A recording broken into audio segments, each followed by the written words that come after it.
of the Bicol College community and in behalf of the other Bicolanos. So, I'd like to take this opportunity to congratulate all of you, our visitors, who came all the way from other parts of the country to be with us today, and the rest of the UFTE, or the Union of Filipino Tourism Educators, who are present on-site and online. We really would like to warmly welcome all of you, and we'd like to take this opportunity to congratulate you, the UFTE in particular, for being very dynamic as a professional organization in coming up with this on-site membership and virtual engagement series. I understand that this is the first, Dr. Gina, so congratulations for taking the lead, and it is indeed a most welcome opportunity considering that in the new normal of education, it's already hybridized. So if there are members, if there are stakeholders of UFTE who cannot attend on-site, then the option needs to go online. So it will really cover a lot of ground, a lot of activities, with more participants joining in the various activities of a very dynamic organization such as the UFTE. And I also would like to say that indeed, with your theme, which is about rebooting, reconnecting, and rebuilding stronger tourism educators network, it is indeed the way to go.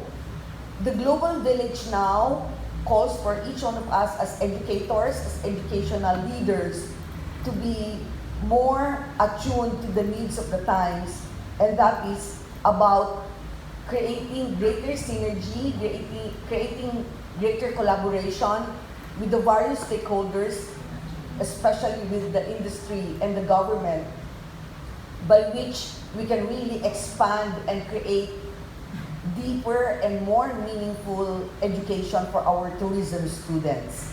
And we are also lucky today. I understand that we have the representative of the Department of Tourism in the person of Sir Yeg, Dr. Yeg, who will be joining us later today in our open forum, and after we have listened to his talk. That's why it's indeed also something that would really be able to provide us different dimensions of insights together with the other officers of the UFTE. Maraming salamat po for coming up with this activity, because all the tourism students of the Bicol College and the rest of the country, I heard that there really are many participants online, and we have also some schools, the representatives of other schools here locally who are here on site. So indeed, this is a welcome change, a welcome opportunity by which we are moving forward despite the challenges of the pandemic, because we're not yet totally out of the woods. We're still level 1, and yet I salute UFTE under the presidency of Professor Javier for really coming up with this dynamic activity. So the show must go on. We continue to provide relevant and meaningful education to our tourism students because of moves, I understand, the first, and indeed it is a very laudable activity. I also would like to talk about networking, which is really the focus of your theme, and it's simply another term for linkages. So we are now in a globally interconnected world, considering most especially that we are now in the digital era. We now have the Gen Z, not just the millennials.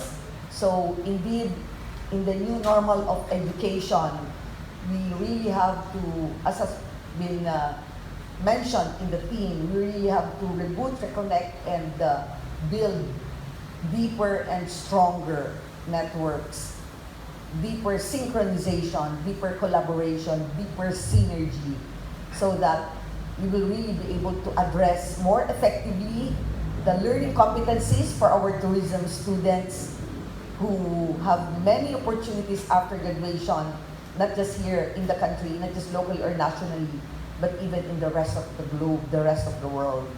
So I would like to specifically mention about several areas that are being part of the focus of the the PACUCOA areas of accreditation, and I see additional participants. I see, of course, right now with us today, the Corporate Secretary of the Bicol College, Madam Ann Loques, and some professors coming from Bicol College and other schools locally. So thank you very much for finding time to be with us today in this half-day activity, and I understand that later today in the afternoon, there will be a community outreach activity of the UFTE in coordination with the Bicol College. And that is exactly what we mean by linkages and networking. We are, shall I say, 1-minute managers, things that can be done in a short period of time, but able to deliver the message or able to attain the objective. In the area of the program educational objectives for the tourism program and the program outcomes that we would like to attain as educators and as educational leaders in various HEIs of this great country. So going back to what I was talking about, there are 10 areas that are part of the focus of the accreditation under the Philippine Association of Colleges and Universities Commission on Accreditation. And I'd like to believe that it's the same with the other accrediting bodies in the country or even abroad. So one of the areas that, salient areas I'd like to mention in terms of really promoting deeper linkages is actually in terms of community outreach and social involvement. And that's exactly what's going to happen this afternoon. And I understand that tomorrow we will be moving to Camarines Sur, and it's going to be part of the series of the membership on-site and virtual engagement. So it's also a partnership with another school in Camarines Sur, the NCF.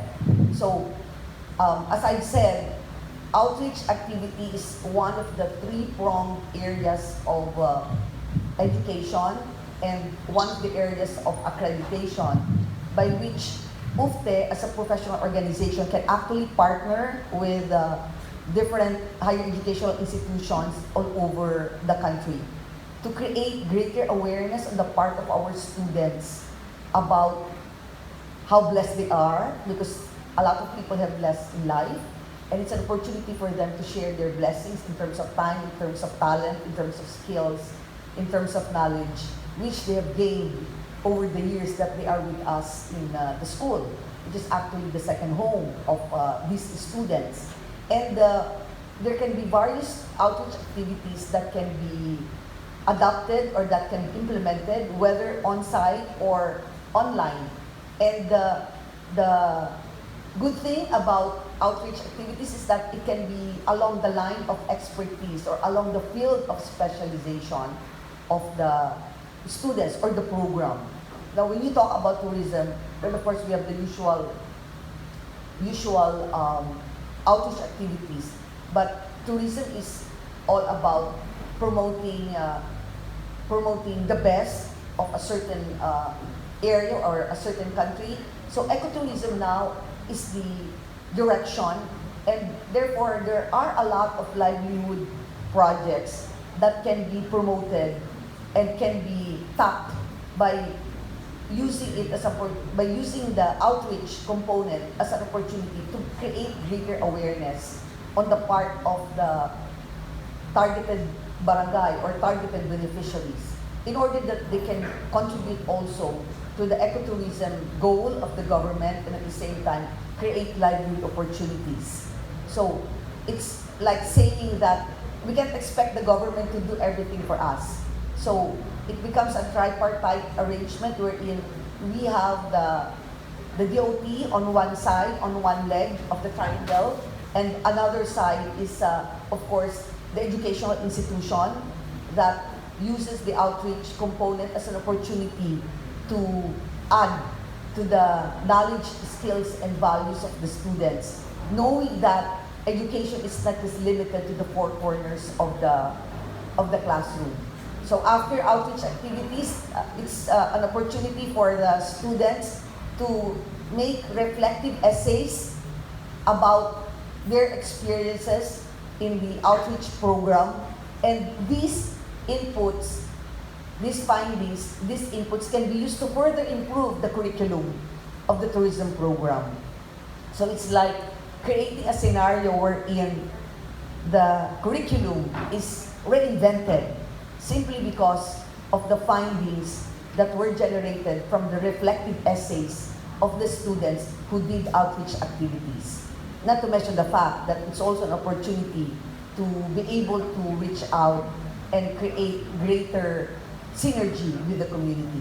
So that's one form of linkage that is being encouraged in many schools, and which can be one of the opportunities to deepen the learning of our tourism students. And obviously, I'd like to congratulate the UFTA, you are in the right direction. Dahil nagsimula na po with the moves, this being the first, and it has included the component on outreach program. And another area also for possible linkage would be in the area of instruction. Many opportunities are now made available because of the digital connectivity that we have with the rest of the world. So a tourism school may opt to invite lecturers, guest lecturers, visiting professors from other schools, locally or nationally or even internationally, to be able to share their knowledge and insights in order to really widen the perspective of the students. So we still have, now we're still in the hybrid modality, the blended modality of learning. So madali po mag-invite, di ba, ng professors, ng experts from the industry who can join the class and give lectures probably once a month for every program, or just once every semester for every subject or every course, which would really be a way by which the school or the program is able to embrace to a greater degree internationalization. So when we talk about internationalization, gone are the days that the schools are worried about expenses, because you can make it happen right there and then virtually. So faculty exchange can be done virtually in order to strengthen the area of linkage in the area of, in terms of instruction. So if the president would accept the invitation, president of UFTA would accept the invitation to be a guest lecturer online in the class, for instance, of the program chair, the president of UFTA, Madam Javier, would be available and would be willing to have an opportunity to have 1 hour lecture and discussion, virtual deliberation and discussion with the students in one class, one professional class of our program chair, Madam Marina for TM, then I think that would be great. Students will definitely not be absent in all the classes, knowing that at least once a month, merong bagong matututunan aside from what we're going to learn from their professors. So we welcome that, because we can always have the opportunity to learn from other educators, from other schools, and from other countries. And as a matter of fact, mas magaling man po talaga tayo, di ba? Compared to the foreigners, nagkataon lang na they come from schools abroad. But there's really a gem of wisdom in all the educators and all the practitioners from the industry, from the DOT. Like for instance, Dr. Ye, I'm sure hindi po yan magsasay no kapag nag-imbita po si Dr. Gina Alcoriza for her class to be able to share his knowledge and his expertise and the various insights and various opportunities that can be explored by future tourism graduates in the industry. And so that I think is very important in terms of instruction. And linkage can also be through research. So there can be collaborative research undertakings with students, with educational leaders from other schools, and even from the industry, both locally, again, nationally, and in the realm of internationalization with schools from other nations. As a professional organization, I'm sure UFTEC can easily link with professional organizations in the rest of the world, and that would really open doors by which you can be invited as guest lecturers, opportunity for you to do collaborative research, collab research with the schools from other parts of this country. There's somebody here with us from the board of UFTEC who comes all the way from Mindanao, who is from UM. UM has really a big number of accredited programs like OLFU. So thank you very much for coming over to Bicol, and I'm sure there's a lot of opportunity for us, for the different member schools of UFTEC to strengthen further the research component of each school by doing collaborative research and being able to really improve the research climate of the member schools of the UFTEC. There's a wealth of data in the DOT, wealth of data in our respective schools, our respective localities, which can be used for research purposes to further strengthen linkage within UFTEC, within the member schools of UFTEC in particular, and within the area of education, so that when our graduates finish their schooling in our respective schools, meron po isang area which they can actually consider as one of their selling points, and that is the area of research. I have a friend who has a daughter who graduated from a local school in the program of nursing, but when she left for the States, she did not work, her daughter did not work in a hospital.